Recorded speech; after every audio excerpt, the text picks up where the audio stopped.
पे फिगर याद रख। The first figure that we need to remember is a cone, right?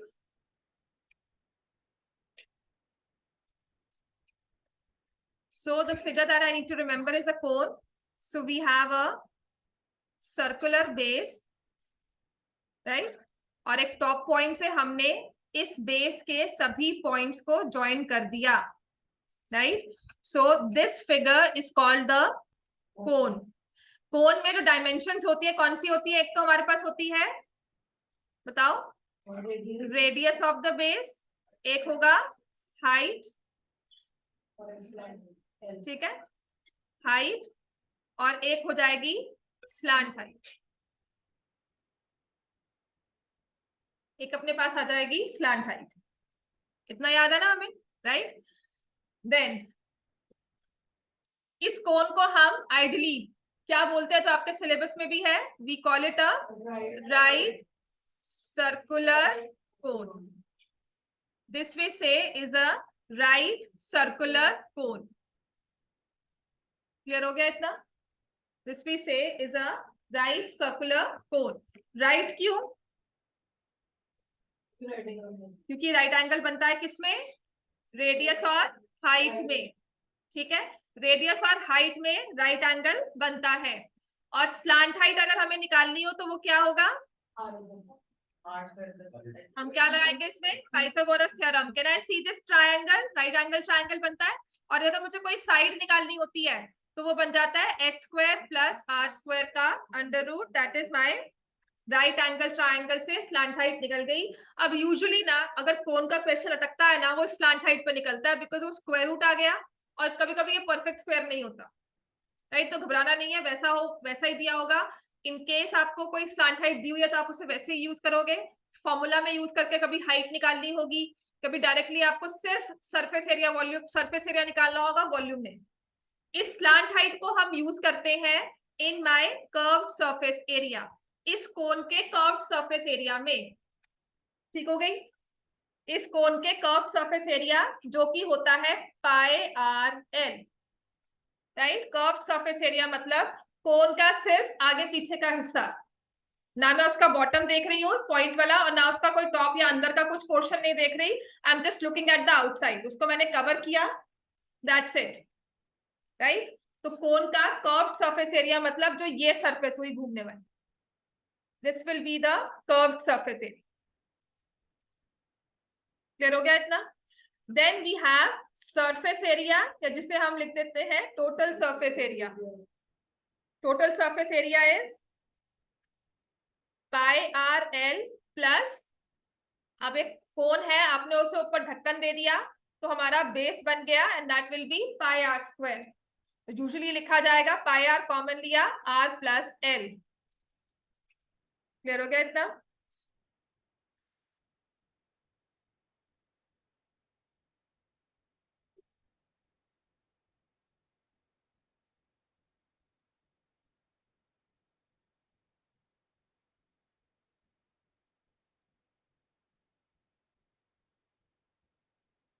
इतना clear है हमें? Total surface area is pi r into r plus L.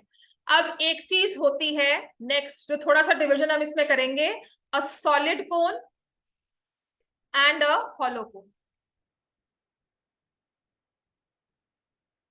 Solid मतलब अंदर से बिल्कुल फिल्ड है, कोई जगह नहीं है, आपका जो पूरा मटेरियल है या जो पूरा मैटर है, जैसे कोन लिया हमने, आइसक्रीम कोन होती है ना, कॉर्नेटो आइसक्रीम होती है ना, वो पूरी फिल हुई हुई है ना, उसके ऊपर की डिस्क छोड़ दो, अगर उसको कोन की एज टू एज में लगाओ तो पूरी भरी हुई है, तो that we say is a solid cone. आप आइसक्रीम के जो दूसरे कोन्स आते हैं, if you go to some ice cream studio या कहीं भी जाते हो, आप एक ओपन खाली कोन लेते हो, वो एक हॉलो कोन है। समझ में आया, राइट? आइसक्रीम सॉलिड कौन सा हुआ? जिसके अंदर सामान भरा हुआ है, और हॉलो क्या? बिल्कुल खाली है, सिर्फ आपके पास उसकी बाहर की सरफेस है, right? You roll the paper, paper को रोल करोगे तो वो क्या बनेगी? Hollow cone. समझ में आ गया? अब हम क्या करते हैं, मैंने बहुत सारे पेपर्स को इकट्ठा ज्वाइन कर दिया, लेट मी से पूरा रिम मैंने ज्वाइन करके फिर उसका कोन बनाया, ठीक है? तो वो एक चीज होती है कि कोन के अंदर एक कोन बनी हुई है।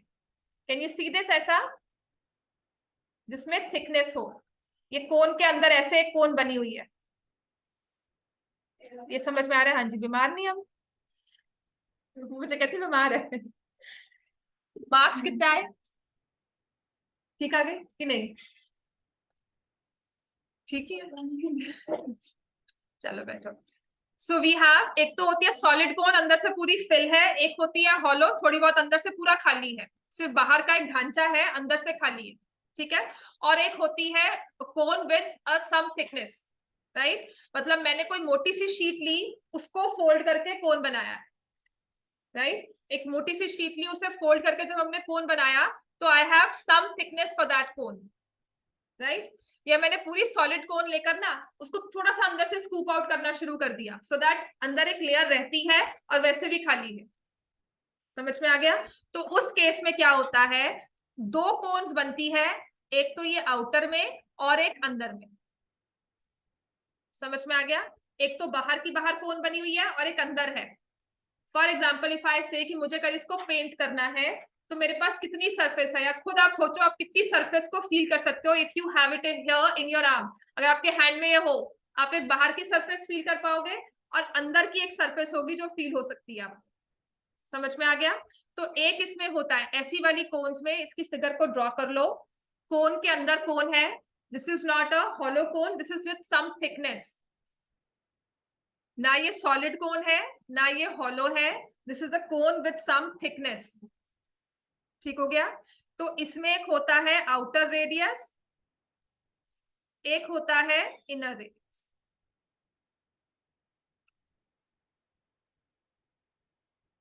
समझ में आया? एक होता है आउटर रेडियस, एक होता है inner radius.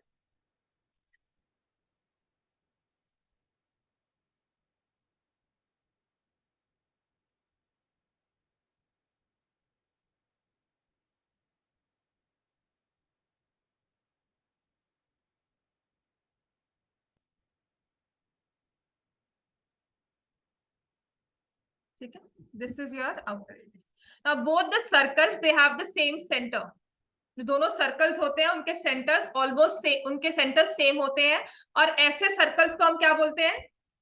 Concentric circles. Next time I see you giggling, मैं तुम्हें क्लास में नहीं बिठा रही, प्लीज मत आओ यहाँ, बहुत नॉनसेंस हो चुकी है ये।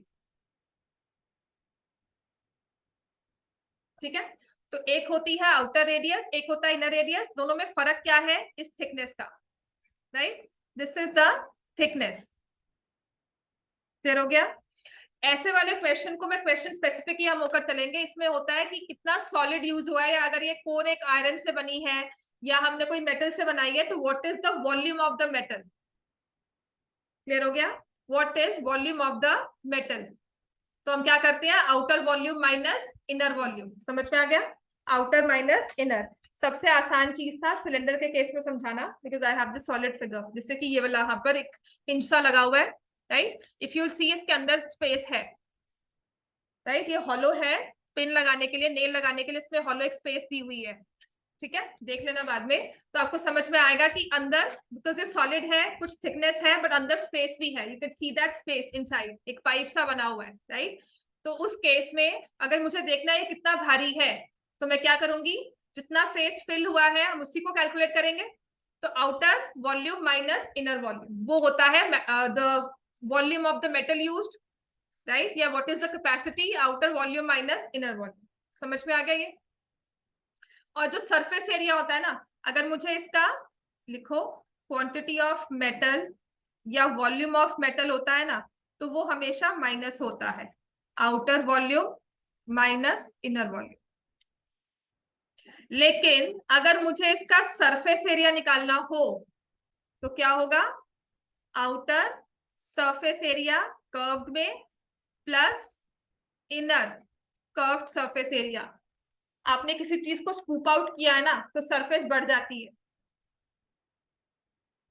आपने किसी चीज को अगर स्कूप आउट किया है तो अंदर की सरफेस बढ़ गई है उसकी, तो सरफेस एरिया में एडिशन होता है और वॉल्यूम, मेटल में वॉल्यूम में सब्ट्रैक्शन होता है, राइट। ये विद प्रैक्टिस चीजें क्लियर हो जाएंगी, बुक पे ही आ जाओ, ज्यादा नहीं, हम क्वेश्चन सॉल्व करते हैं, right. Let's not get to theoretical into.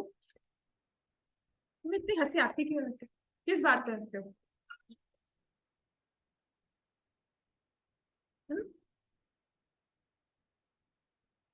Exercise 13.3, उससे पहले इसका एग्जाम्पल है एग्जाम्पल नंबर 4। ठीक है, एक्सरसाइज 13.3 से पहले पेज नंबर 220 पर हमारे पास है एग्जाम्पल नंबर 4। पहले हम वो वाला क्वेश्चन करेंगे। इसमें लिखा है find the curve surface area. अब इन वाले क्वेश्चंस में ना आपके पास दो ही सॉलिड्स आएंगे, या तो कोन या फिर स्फीयर। राइट, स्फीयर पे हम बाद में आते हैं, उसके वॉल्यूम वगैरह पे। आपको ना पहले चीज क्या सोच करनी है, मैंने आपको कहा था 9th क्लास के बच्चे हो, ये नहीं हो कि कोई आपको नया सॉलिड बनाकर दे दिया जाएगा। कोई कॉम्बिनेशन वाली फिगर नहीं आनी चाहिए, बिकॉज आपके सिलेबस में नहीं है। 10th में आएगी वो आएगी तो पहले आपने डिसाइड करना है, देखना है क्वेश्चन में मुझे सॉलिड कौन सा दिया हुआ है। जैसे यहाँ पे क्या मेंशन किया हुआ है, कोन, तो ऑफ कोर्स वो राइट सर्कुलर कोन ही होगा। ठीक है, फिर उसने आपने देखना है इस कोन का निकालना क्या है। क्या निकालने को कहा है, curved surface area.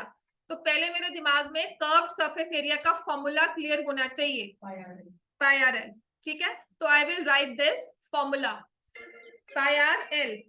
Then pi are L के बाद आई नो, अगर मुझे ये फॉर्मूला या मुझे कैलकुलेशंस करनी है तो I need radius, I need slant height. अब इस क्वेश्चन में देखेंगे रेडियस क्या है और स्लैंट हाइट क्या है, और हमेशा कोशिश करना इन वाले क्वेश्चंस को एक फिगर के साथ ही ड्रॉ करना। This is the radius, radius is 7 centimetre और स्लैंट हाइट दिया हुआ है।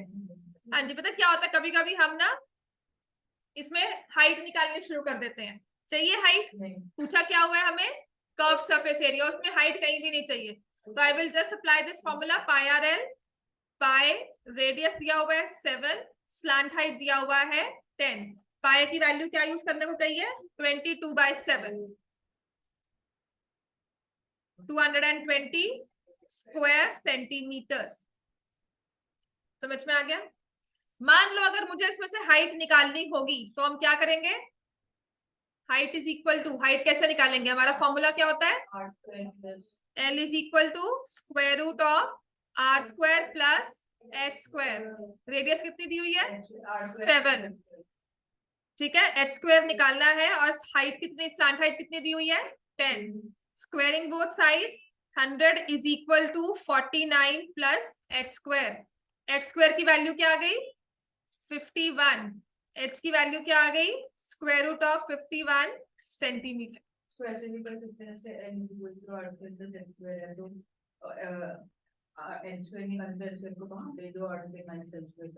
एल स्क्वायर माइनस आर, ठीक है ना, पाइथागोरस ही लगानी है ना।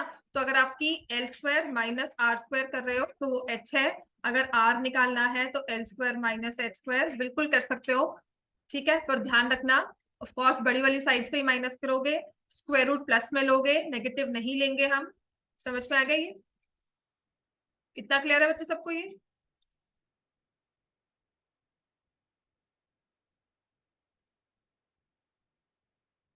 कुछ और हुआ ना, एक बार चल जाएगा। चलो क्वेश्चन नंबर, एग्जांपल नंबर 5 पे आओ। Come to example number 5 after this.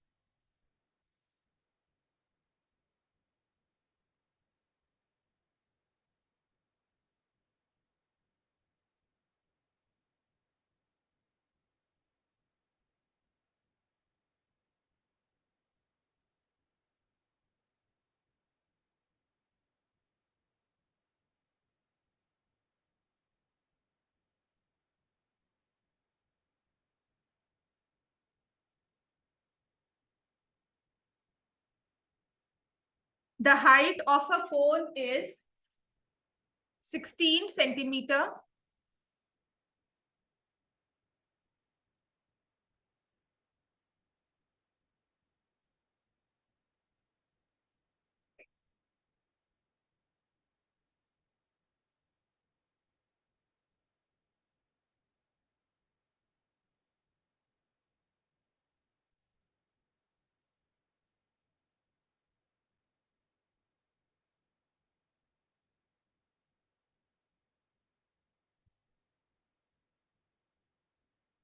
So height of a cone is, तो हम यहाँ लिखेंगे height of cone which is equal to 16 centimetre.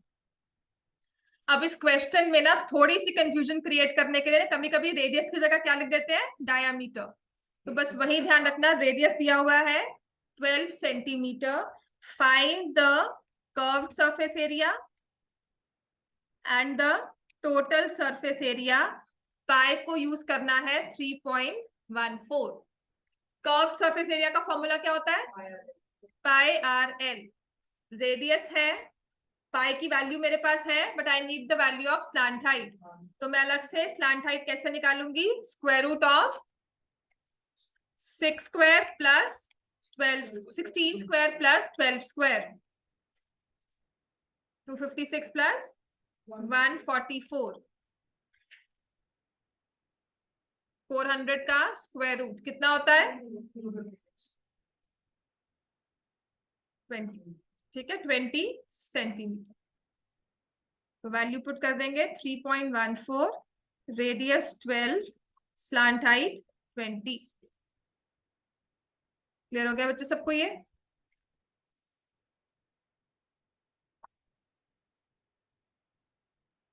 ठीक है,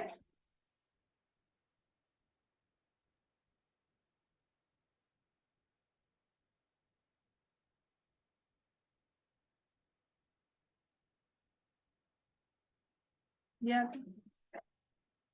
नहीं 74 3 जा 48, 72 ही होगा, ठीक है यही आता है ना। स्क्वायर सेंटीमीटर साथ में लगा देना। This is the curved surface area. हाँ जी, कहाँ थे हम? मैडम तक आई थी, हमारे घर का इतनी देर, आधा घंटा लग गया। मैं सो गया। अच्छा, कि फोन आया, मैंने मैसेज डाला, फोन आया तब आए हो? हाँ?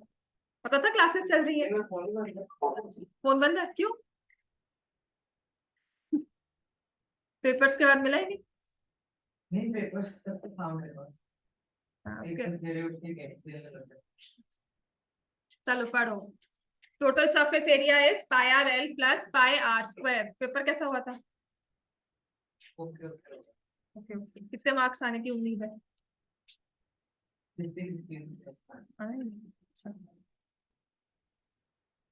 पाई आर स्क्वायर 3.14 इंटू 12 का स्क्वायर। ठीक है, I will better solve this. अगर आपको वैसे अदर वे राउंड करना है तो मैं पाई आर कॉमन ले लूंगी, L plus R 3.14 into 12, 20 plus 12, यही कर रहे हैं। ठीक है, देखो दोनों तरफ से कैलकुलेशंस है, जो आपको इजी लगती है वही चीज हमें फॉलो करना है। इंटू 32, या तो इसको सॉल्व करो या ये हमने कैलकुलेशन की हुई है यहाँ पर बस एडिशन करनी है। समझ में आ गया? ठीक है, surface area volume is more about your calculations. जो चीज आप कंफर्टेबल हो करने में वो करना, कैलकुलेशंस ना कोई फोर्स नहीं कर सकता, नहीं ऐसे ही करनी है। राइट, पहली चीज तो आपकी कैलकुलेशंस आज कुछ सिखाएंगे और कल बिल्कुल सही हो जाएगी, ऐसा भी नहीं होता है। कैलकुलेशंस बिल्डअप होती हैं over a period of time. तो आप खुद देखोगे कि मुझे क्या पसंद है करना, मुझे ये चीज करनी अच्छी लग रही है या ये वाली चीज। राइट, फॉर मेरे लिए अगर मैं बेसिकली अपना सोचूं ना, मुझे ये 144 से मल्टीप्लाई करना बड़ा गंदा लगेगा। 3,314 को 144 से मल्टीप्लाई करो, right, because I can not visualize it. मैं 3 वाली डेसिमल को ओरली नहीं कर सकती, मैं कम से कम 2 वाले को ओरली कर सकती हूँ। तो मैं इसको प्रेफर करूंगी कि मैंने 314 को 12 से मल्टीप्लाई किया, उसको आगे 32 से मल्टीप्लाई कर दी। समझ में आ गया? That is purely my wish, आपको जैसे करना है, but I want the right answer. बस आराम से उसको सही से सॉल्व करना है। राइट, आंसर इसके पास हमारे पास आएगा 1205.76, 1205.76 square centimeter. This is the total surface area. Clear हो गया इतना? राइट, अब जो नेक्स्ट वाला एग्जांपल 6 है वो इंपॉर्टेंट है। एग्जांपल 6 इंपॉर्टेंट है, और एक्सरसाइज 13.3 में ना एक क्वेश्चन है जो समझ जल्दी नहीं आता, that is your question number 5। Right, अगर टाइम मार लेना, इसको पेपर में आ जाता है। अभी फिलहाल नहीं आना, 1-2 दिन में खत्म हो जाएगा चैप्टर, फिर आपका चैप्टर 8 स्टार्ट करूंगी, फुल फ्लेजेडली आपकी प्रॉपर स्टडी स्टार्ट हो जाएंगी। प्लस मैं आप कोशिश यही कर रही हूँ, पेपर्स जो आपके सितंबर टेस्ट के पेपर थे ना, ऑलमोस्ट सबका सिलेबस सेम था, राइट? तो उसमें से ही क्वेश्चंस इकट्ठे करके आपको वर्कशीट्स बना दूं, या एक्स्ट्रा क्वेश्चन साथ में देकर, जितने चैप्टर्स अब तक हो चुके हैं बारिंग 1-2 चैप्टर्स, जिसमें शायद मैं 4th चैप्टर भी अब कवर कर लूंगी। दिसंबर टेस्ट में 4th चैप्टर भी आएगा, लीनियर इक्वेशंस। अच्छा, बस फाइनल्स होंगे फिर वो फेब में फाइनल्स होंगे। कोई टेंटेटिव डेट्स आई है आपके एग्जाम्स की, फेब में कब पेपर होंगे? फाइनल्स 1 फेब से। आपका तो ना फिक्स सिस्टम होता है, बिकॉज डीपीएस है ना, आपके स्कूल को सेंट्रलाइज्ड ही वो आएगा ना, अथॉरिटी जो भी आएगा नोटिफिकेशन। कॉन्वेंट 1 फेब से है, उससे पहले तो नहीं है ना, तो ठीक है। और आप सबका डीएवी कुछ पता ही नहीं है अभी, और अभी 1 फेब से ही होता है, फरवरी में होता है, जो मेरा लास्ट ईयर का भी एक्सपीरियंस है, 2nd 6th और 8th फरवरी से ही स्टार्ट होते हैं पेपर। चलो भी आ जाओ। केवीएम भी लास्ट ईयर 8th फेब से स्टार्ट हुआ था, 9th का, 3rd फेब से फाइनल्स, 9th के हाँ 9th के। चलो ठीक है, ठीक है, गुड। बिकॉज आई रिमेम्बर, क्योंकि लास्ट ईयर सिर्फ एक पेपर ऑनलाइन हुआ था आपका, बाकी सब ऑफलाइन हुए थे ना। हाँ हाँ, सारे ऑनलाइन थे। चलो, इस बार सभी पेपर क्या होंगे? ऑफलाइन, है ना? हाँ, तो पिछली बार जो ऑनलाइन में हमने सब इधर उधर से थोड़ी बहुत चीटिंग की होगी, नहीं होगी। मैं कह ही रही हूँ, जिसने ऑनलाइन में की थी, राइट? जिन्होंने भी की थी सबने की होगी। 1-2 क्वेश्चन वही कह रही हूँ, किसी ने पूरा पेपर देखा है, किसी ने एक क्वेश्चन देखा है। देयर आर स्टूडेंट्स जिन्होंने पूरा पेपर देखा होगा, जिन्होंने 1-2 क्वेश्चंस देखे होंगे, उसका भी पता लगता है। Like my kids were there in 3rd and 4th, मुझे पता है कि उन्होंने भी थोड़ा बहुत देखा है, इधर उधर से पूछा है, मम्मा ये क्या होगा, मम्मा वो क्या होगा, इसका स्पेलिंग क्या होंगे, उसके स्पेलिंग क्या होंगे। तो हर एक लेवल पे वो डिफरेंट होता है। कैमरा वो सब चलते हैं, कैमरा सब चलता है, बच्चे सब टेक्निक्स आती है। उसके ओरल टेस्ट था और मैंने उसके ओरल टेस्ट करवाए हैं, मुझे पता है। I used to stand behind the camera with that board, और बोर्ड के ऊपर मैं आंसर लिख कर ऐसे रखती थी। हाँ, कहाँ पे? ऑनलाइन कैसे? हाँ, तो फिर मैंने कहा है ना, तेरा सिस्टम ना सब बच्चे, मैं वही तो कह रही हूँ ना, ऑनलाइन आप भूल जाओ सब यादों को ना। Stop it, stop it, stop it. हाँ, पता क्या बात है, अब वो सब सिस्टम आपका फेल हो गया। ऑनलाइन का जो भी सिस्टम था सब कुछ फेल हो चुका है। अब आपके पेपर्स ऑफलाइन है, सितंबर टेस्ट, उसका बड़ा प्रूफ है क्या हाल हो रहा है हमारा, है ना, प्रिपरेशन करने के बाद भी। बिकॉज ये 2 साल के बाद आपने कोई फुल फ्लेजेडली बिल्कुल पढ़कर पूरे अच्छे से पेपर दिया है, तो अपने इस फॉर्म में आ जाओ।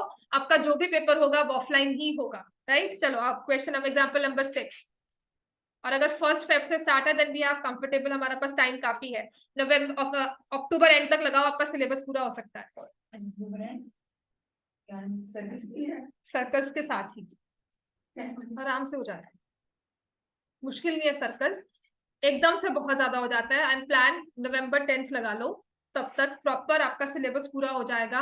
बट मेक श्योर रेगुलर आओ, रिविजन करो, और टेस्टिंग भी साथ में होगी, ठीक है? चलो, example number 6, a concave shaped somewhat like a cone has a radius। concave क्या होता है? छल्ली, है ना?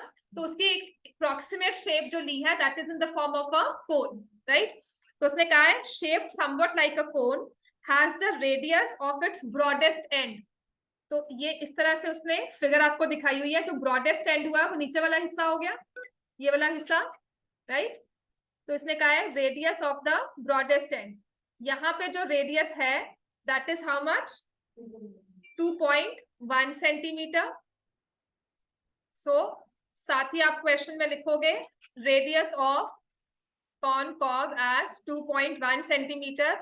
आपका ये पेपर ऑफ सब्जेक्टिव है, तो ये सब चीजें आपको लिखनी पड़ेंगी। Radius of the concave 2.1 centimeter, and साथ के साथ फिगर ड्रॉ करो, उसमें देख लेना 2.1 लिख सकते हो अगर आपके स्कूल में अलाउ करते हैं। मैं लिखती वैसे की for concave radius, height, slant height, surface area, volume, सब ठीक है। ऊपर हेडिंग देती, जब 3-4 फिगर्स होती थी ना, तो I will not right again and again radius of the cylinder, height of cylinder नहीं लिखती थी। यहाँ लिखा सिलेंडर, और फिर लिखा रेडियस, हाइट, वॉल्यूम, ऐसे ही आप इसमें भी कर सकते, ठीक है। Then we have the length as 20 centimeter. Length और हाइट में क्या फर्क है? नहीं, लेंथ और हाइट में क्या फर्क है? ठीक है, किसी चीज को अगर इस पेन को मैंने हॉरिजॉन्टली प्लेस किया है तो इसकी मैं क्या काउंट कर रही हूँ? लेंथ। अगर मैंने इसे वर्टिकली प्लेस किया तो क्या है? हाइट। इतना ही फर्क है, समझ में आ गया? जैसे कि विड्थ, हाइट और डेप्थ, उसमें क्या फर्क है? किसी चीज को ऊपर देख रहे हो तो हाइट, अगर मैं नीचे देख रही हूँ तो, जैसे स्विमिंग पूल में हम डेप्थ कहते हैं, माउंटेन की हाइट कहते हैं। समझ में आ गया? तो उसी चीज को बनी शेप क्यूबॉइड ही बनेगी, बनेगा वो आपका जो स्विमिंग पूल होगा वो क्यूबॉइड की शेप ही होगी, राइट। अगर एक बॉक्स रखा हुआ है तो उसकी हो जाएगी हाइट, अगर मैंने स्विमिंग पूल कहा तो मैंने उसका कहा डेप्थ। देखने का नजरिया सेम, मतलब थोड़ा सा विजन हमारा चेंज होता है, बात वही है। तो जो ये लेंथ कही है ना, बेसिकली आपने कॉनकॉब को ऐसे खड़ा नहीं किया होता, you always place it like this, तब उसने कहा इसकी ये लेंथ है। समझ में आ गया? जो हमारे लिए क्या काम कर रही है हमारे फॉर्मूला के हिसाब से? हाइट बन रही है। तो ये लेंथ जो बेसिकली हमें दी हुई है, ये है हाइट ऑफ द कॉनकॉब, लिखा भी हुआ है एज 20 सेंटीमीटर, ठीक है। अब वो कहता है if each 1 square centimetre of the surface, अब ये कॉनकॉब है, कॉन्स लगे होंगे इसके ऊपर, तो जितना 1 सेंटीमीटर स्क्वायर का एरिया है उसमें ना एवरेज 4 ग्रेन्स होते हैं, ठीक है। मतलब इस कॉनकॉब पे मैंने अप्रोक्सीमेटली 1/1 का स्क्वायर ड्रॉ किया तो उसमें 4 ग्रेन्स आ जाते हैं। तो मुझे बताना है इस पूरे कॉनकॉब में कितने ग्रेन्स होंगे। समझ में आ गया? राइट। अगर मैं इसे एज अ सरफेस लेके चलती हूँ, मैंने इसमें 1/1 का, for example if I take this surface, मैंने इसमें 1/1 का एक स्क्वायर बनाया, उस स्क्वायर में 4 पीसेस आ जाते हैं। तो इस पूरे वाले कॉनकॉब में कितने पीसेस होंगे, कितने ग्रेन्स के पार्टिकल्स होंगे? तो मैं किसकी बात कर रही हूँ? सरफेस की। अंदर वाला सामान नहीं उसका देख रही, आई am talking of the surface. तो हम क्या निकालेंगे? Surface area, curved surface area. कोई इसका बेस जो नीचे वाला है इसमें कोई कॉन्स नहीं लगे होते, so I am talking of the curved surface area of concave. और एक चीज और, अपने स्कूल में अपनी टीचर से पूछना ये सीएस से अलाउड है या नहीं है। अलाउड है ना? हाँ, लास्ट ईयर भी था, बच्चे लिख रहे थे सीएस से, टीएस से, या वॉल्यूम के लिए तो आप VOLUME पूरा लिखते हो, बट अगर ये चीज अलाउड है प्लीज लिखना, नहीं अलाउड है प्लीज मार्क्स नहीं कटवाने, वो अदर नंबर, इस पे पूरा लिख के आना curved surface area. You convent में पूछ लेना, ठीक है। DAV में लिख रहे थे last year. So CSA of concave formula क्या होता है? पाई RL। पाई क्या लेना है? 22/7, यस। और रेडियस हमारे पास है, मुझे पहले स्लांट हाइट निकालनी होगी। Slant height square root of 2.1 का होल स्क्वायर प्लस 20 का होल स्क्वायर। समझ में आ गया? अब यही काम इसमें ना, थोड़ा सा मुझे जो लगता है ना कि यही बस इरिटेशन सी होते हैं कि स्लांट हाइट क्यों एक नंबर नहीं आ जाता, क्यों हमें स्क्वायर रूट से कैलकुलेशंस करनी पड़ती है, पर करनी ही होंगी हमें, ठीक है। तो ये आ जाएगा 2.1 का स्क्वायर होता है 4.41, 20 का स्क्वायर होता है 400, 21 का स्क्वायर होता है 441। तो अगर 2.1 का स्क्वायर है तो वो क्या होगा? 4.41। समझ में आ गया? अब इन दोनों को ऐड करेंगे तो ये बन जाता है 404.41। अब क्लास 8 को लेकर आएंगे, मुझे इसकी वैल्यू निकालनी है। यहां तो दी हुई है, पेपर में नहीं दी होगी, और अगर दी हुई है तो बहुत अच्छी बात है, राइट। तो मैं क्या करूंगी? अब इसका स्क्वायर रूट निकालूंगी। आता है ना स्क्वायर रूट निकालना? डिविजन से स्क्वायर रूट निकालना याद है कि नहीं? नहीं याद है? चलो करो स्टार्ट। डेसिमल के बाद we move from left to right, और डेसिमल से पहले पेयर्स बनाते हैं फ्रॉम राइट टू लेफ्ट। समझ में आ गया ना?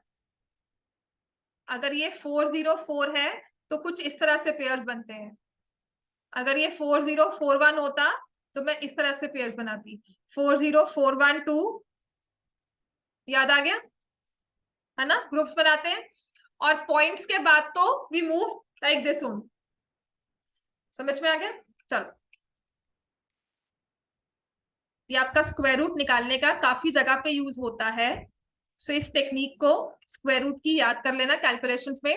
पहले हम क्या करते हैं, 4 है, any square number which is equal to 4 और लेस देन 4, तो क्या लिखेंगे, 2 मल्टीप्लाइड बाय 2, 4 आ गया, माइनस कर दिया, यहाँ पे 0, अब ये पूरा का पूरा पेयर ऐसे नीचे जाएगा।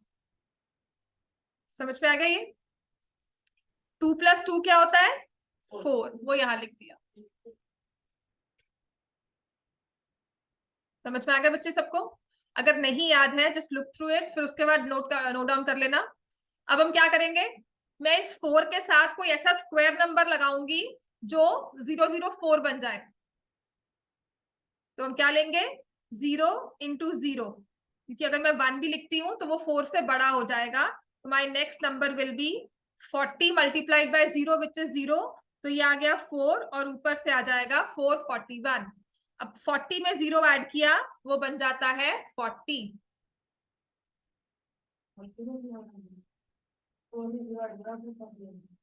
4 में 0 ऐड करके 4 ही बनेगा, 40 में आपने 0 ऐड किया है। ठीक है, अगर मैं यहाँ पर 41 × 1 करती तो मैं 41 में 1 ऐड करके यहाँ 42 लिखती। ठीक है,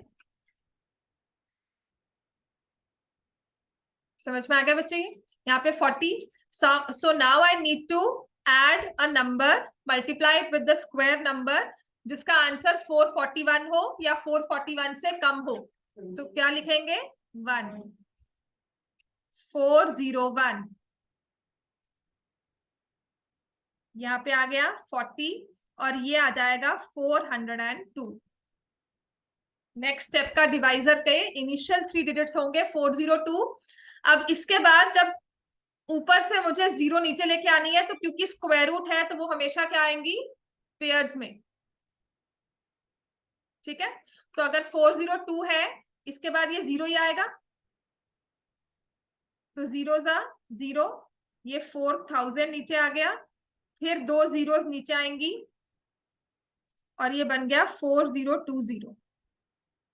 ठीक है, तो जब हम यहाँ पर एक नंबर लेंगे ना, वो मोर देन 5 ही होगा, क्लोज टू 8 9 आ जाता है।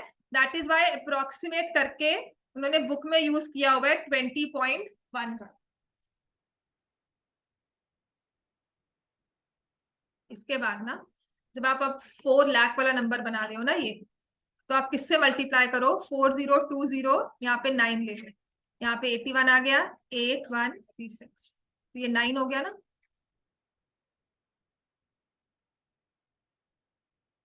समझ में आया बच्चे? तो मैं इसी स्टेप तक कैलकुलेट कर रही हूँ। अप्रोक्सीमेट स्लांट हाइट क्या हो जाएगी, 20.11। इस कैलकुलेशन को घर जाके दोबारा से एक बार सॉल्व कर लेना, क्लैरिटी आ जाएगी।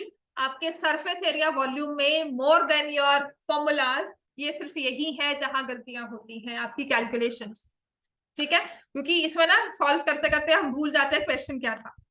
तो स्लांट हाइट हमने निकाल ली, वापस इस पे आ गए 20.11 सेंटीमीटर। हाँ जी, ये कॉनकॉर्ड की बात हो रही थी, है ना? हाँ, जिसमें हमारा कर्व सरफेस एरिया पाई, पाई की वैल्यू क्या लेनी है, 22/7। रेडियस क्या है, 2.1। स्लैंट हाइट क्या है, अभी निकाली है 20.11।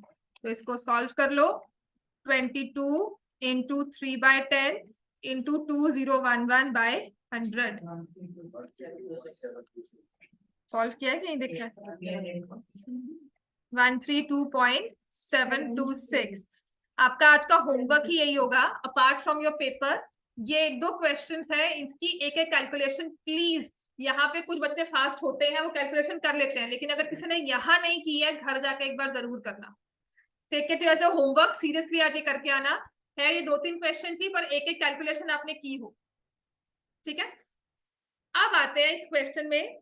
ये जो पूरा कॉनकॉब है, इसका सरफेस एरिया है 132.726 स्क्वायर सेंटीमीटर्स।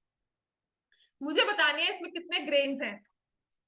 ठीक है, तो मुझे पता था कि जब हम 1 स्क्वायर सेंटीमीटर ऑफ एरिया लेते हैं, 1 square centimeter of area has how many grains? 4 grains. और मैं आपको पूरा मतलब अगर मैं इसको पूरी एक इसकी लेयर निकाल दूंगी ना और उसको एज अ रेक्टेंगल या एज अ स्क्वायर बिछाना शुरू करूंगी तो जो एरिया कवर होगा वो ये हो जाएगा. So 132.726 square centimeter will have how many grains? इसको मल्टीप्लाई कर दिया 4 से. समझ में आ गया? 1 स्क्वायर सेंटीमीटर में 4 ग्रेन्स हैं. अगर आपके पास 100 होंगे तो आप कहोगे मेरे पास 400 ग्रेन्स आ जाएंगे इस पूरे कॉर्नकॉब से. सो आई हैव 132.726. इसको मल्टीप्लाई करेंगे 4 से.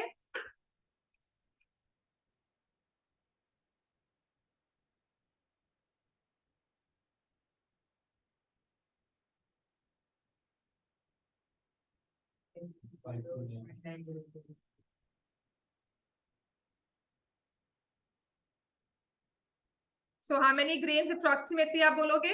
531 grains. Approximately एक कॉर्नकॉब से जो ग्रेन्स निकल रही हैं वो है 531. इतना क्लियर है? Exercise 13.3 question number 1. अच्छा ने एक्सरसाइज में खासियत भी है. 13.3 है सरफेस एरिया की, 13.4 होगी सारी वॉल्यूम. ठीक है. जो फर्स्ट एक्सरसाइज इस चैप्टर में हर एक फर्स्ट एक्सरसाइज है वो सरफेस एरिया की, उसी सॉलिड की. नेक्स्ट एक्सरसाइज उसके वॉल्यूम की है. आपको सिर्फ 2 सॉलिड्स हैं, कोन एंड स्फीयर या उसके साथ हेमिस्फीयर. तो आपके पास ये 2 ही एक्सरसाइजेस हैं, सरफेस एरिया वॉल्यूम की 2, ऐसे ही स्फीयर की सरफेस एरिया वॉल्यूम की 2 exercise. Example question number 1 exercise 13.3. Exercise 13.3 question number 1.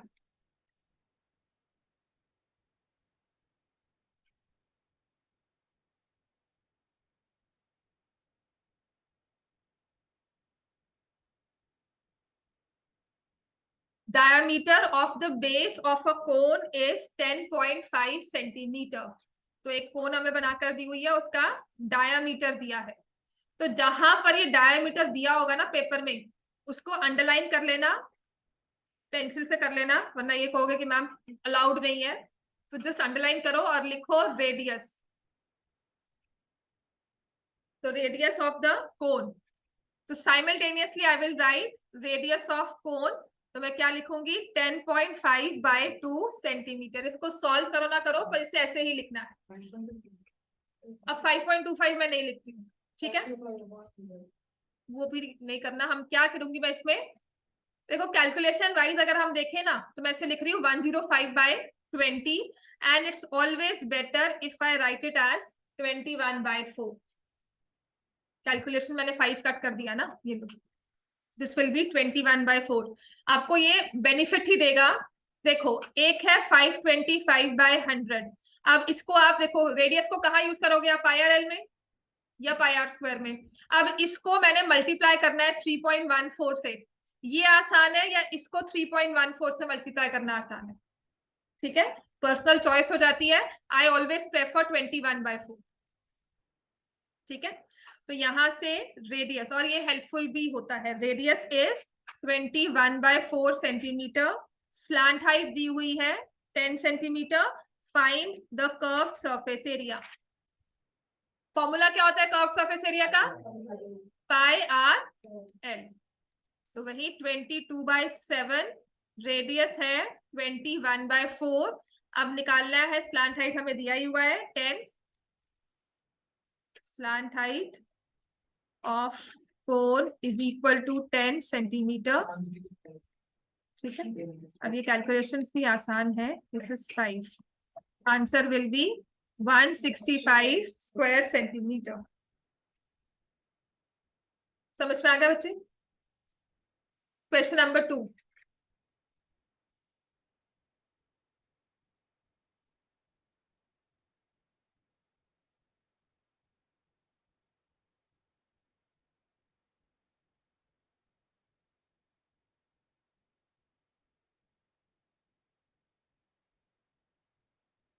Find the total surface area of a cone if its slant height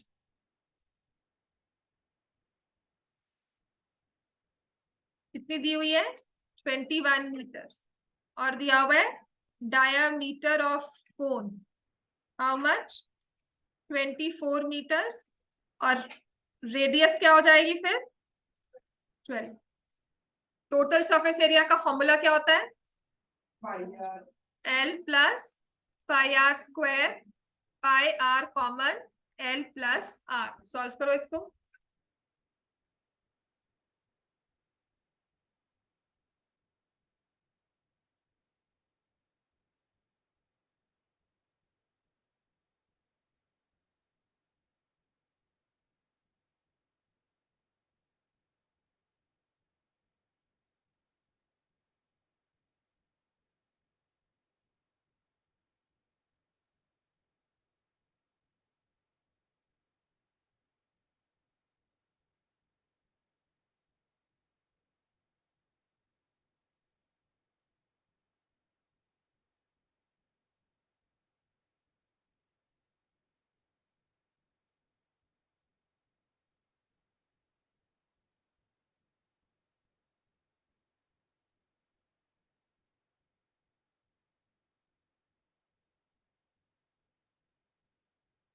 और जब तक हमें पाई की वैल्यू स्पेसिफिकली नहीं मेंशन की जाती, जैसे यहाँ पे लिखा है 22/7, तो आप वही लिखोगे, प्लीज 3.14 नहीं लेना। दूसरी चीज, जहां 3.14 लिखा हुआ है वहां वही लेनी है, 22/7 नहीं लेनी। और अगर कुछ भी मेंशन नहीं किया हुआ तो वो सिचुएशन के हिसाब से आप अपने क्वेश्चन के साइड पे लिख देना, टेकिंग पाई एज दिस। और अगर यहाँ मुझे रेडियस 12 दिख रही है, अगर 21 होती तो मैं पाई क्या लेती 22/7। I would prefer 22/7 if I see a multiple of 7.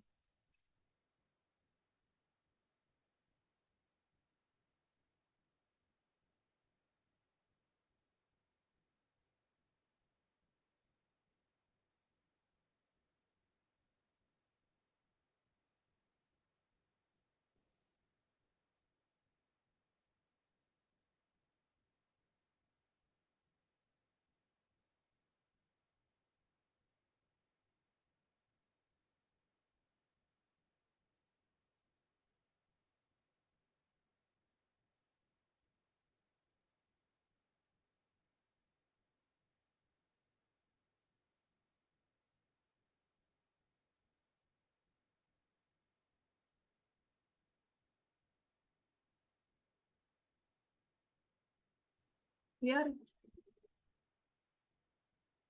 57 याद है ना, हो रहा है सबसे सॉल्व हुआ है नहीं? हाँ जी, ये आ गया आंसर। कितना आया 11? ये कर रहे हैं अभी कैलकुलेशंस अगर नहीं हुई है, सच में कह रही हूँ, ये छोड़ना मत। छोड़ रहे हो ना 9th में, फिर वही आपके पेपर्स में वो हाल होता है कि उसने कर ली, हमने उसे कॉपी कर लिया। ये नहीं करना है, हमें खुद करना है, ठीक है? ऐसा नहीं होगा कल वो पार्टी जाएगा तो वो तो चला गया ना, अब हमारी क्या जरूरत है। करते हो ऐसा? जाते हो ना कि हमें भी वहां पे जाना है, right? In the same way ये आपकी जो कैलकुलेशंस है आपसे खुद सॉल्व होनी चाहिए। बस क्वेश्चन नंबर 3 स्टार्ट करते हैं एक बार। Another important question, question number 3। ठीक है, 2 मार्क्स में ये क्वेश्चन आराम से आ जाता है पेपर में। आपका आज का होमवर्क यही होगा, 1 2 3 ये 6 क्वेश्चन करवाए हैं क्लास में, इन्हीं को दोबारा से करके आना, ठीक है? विद कैलकुलेशंस दोबारा से क्वेश्चंस करके आने हैं। क्वेश्चन 3 स्टार्ट कर दो तब तक। Curved surface area of a cone is 308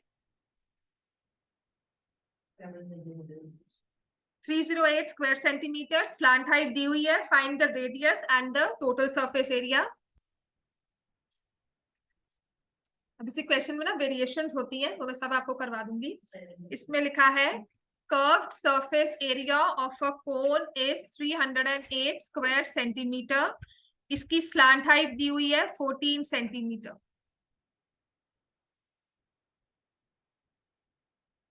Slant height L is equal to 14 centimetre.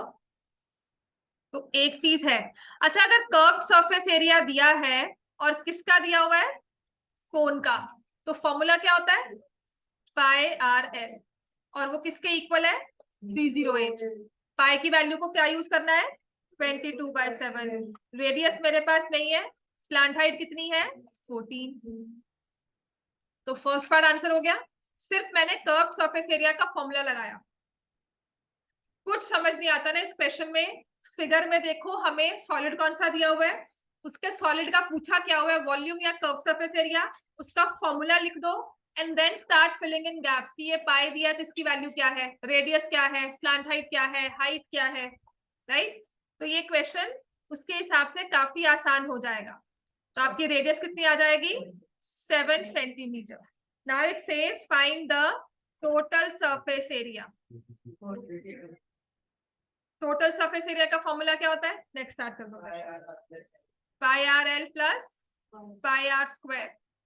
आसान जो लगे, अलग अलग कैलकुलेट करना आपको ठीक लग रहा है। तो I have the curved surface area 308, 22/7। Radius कितनी है, 7 into 7। समझ में आ गया। 308 plus 154, answer will be 462, right? Square centimeter. Total surface area is 462 centimeter. चलो क्वेश्चन नंबर 4 को कर लेना। A conical tent is 10 meter high and radius of its base is 24 meters. हो गया ना question number 3 solve.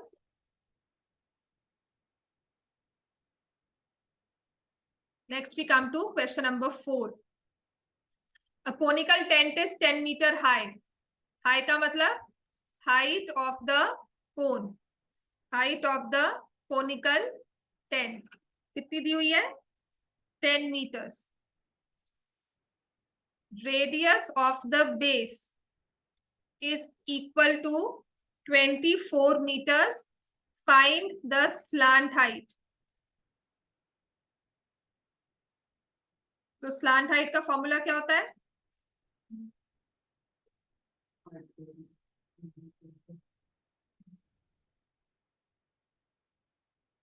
slant height is equal to square root of r square plus h square। ठीक है, radius है 24 का स्क्वायर, हाइट इज 10 का square. 24 का square कितना होता है, 576।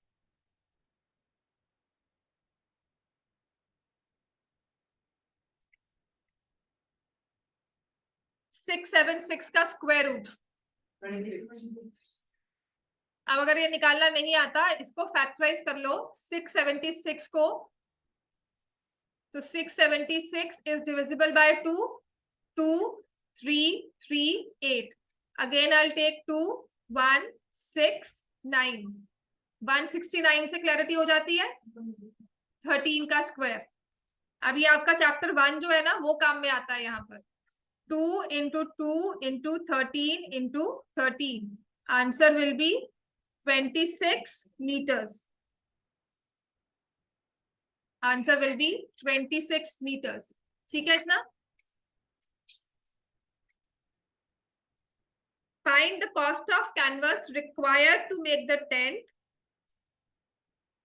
Find the cost of canvas required to make the tent if cost of 1 square meter is ₹70। अच्छा, इस टेंट को बनाना है। अगर टेंट बना रहे हैं तो हम क्या लेंगे, कर्व सरफेस एरिया। और यूजुअली जब टेंट होता है तो उसके बेस में हम कुछ नहीं बिछाते, राइट। सिर्फ बाहर का जो स्ट्रक्चर है वही लेते हैं। और यहाँ पे if I have to make the tent, that means I will find the curved surface area of the conical tent. क्या फॉर्मूला होता है इसका, पाई आर एल। 22/7। रेडियस कितनी दी हुई थी, 24। और स्लैंट हाइट कितनी है, 26। So this much is the area. इसको ना एक चीज याद रखना, आपको कर्व्ड सरफेस एरिया दिया निकालने को, इसको नहीं सॉल्व करने को कहा हुआ, हमें कॉस्ट निकालने को कही हुई है। और कॉस्ट में अगर आप देखोगे तो क्या दिया हुआ है, ₹70। आपका ना रेडियस ना स्लांट हाइट 7 से कैंसिल नहीं हो रहा, तो मैं क्या करूंगी, अगर मुझे मल्टीप्लाई करना है तो 22 इंटू 24 इंटू 26, इसको मल्टीप्लाई करके 7 से उसे डिवाइड नहीं करूंगी, फ्रैक्शन फॉर्म में रखूंगी मैं। ठीक है, तो करो मल्टीप्लाई 24 एंड 22।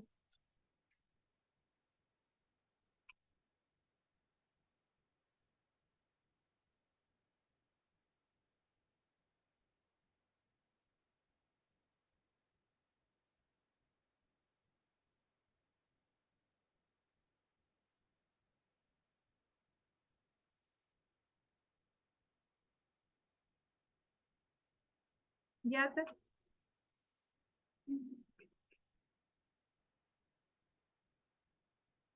सिर्फ 3 नंबर्स को मल्टीप्लाई किया मैंने। अब क्या होता है, यहाँ पर आके ना बच्चे 7 से डिवाइड भी शुरू कर देते हैं, तो आपके सरफेस एरिया में ना ब्लाइंडली कैलकुलेशंस नहीं करनी। ठीक है, एक तो उसने हमें सरफेस एरिया निकालने को कहा ही नहीं है, उसने ये नहीं कहा है फाइंड द सरफेस एरिया, उसने कहा है फाइंड द कॉस्ट। तो अब यहाँ पर मैं डिवाइड करने की जगह ना आगे निकालूंगी कॉस्ट ऑफ 1 स्क्वायर मीटर्स। यहाँ पे स्क्वायर सेंटीमीटर नहीं लिखना, यहाँ पे मीटर स्क्वायर लिखना है ना। ठीक है, so cost of 1 square meter कितना दिया हुआ है, ₹70। Cost of 13728 by 7 square meter, 13728 by 7 into 70, और इसके आगे लिखेंगे रुपीज। ये 7 और ये कैंसिल हो गया, आंसर विल बी 137,280। क्लियर हो गया इतना? फाइन, चलो।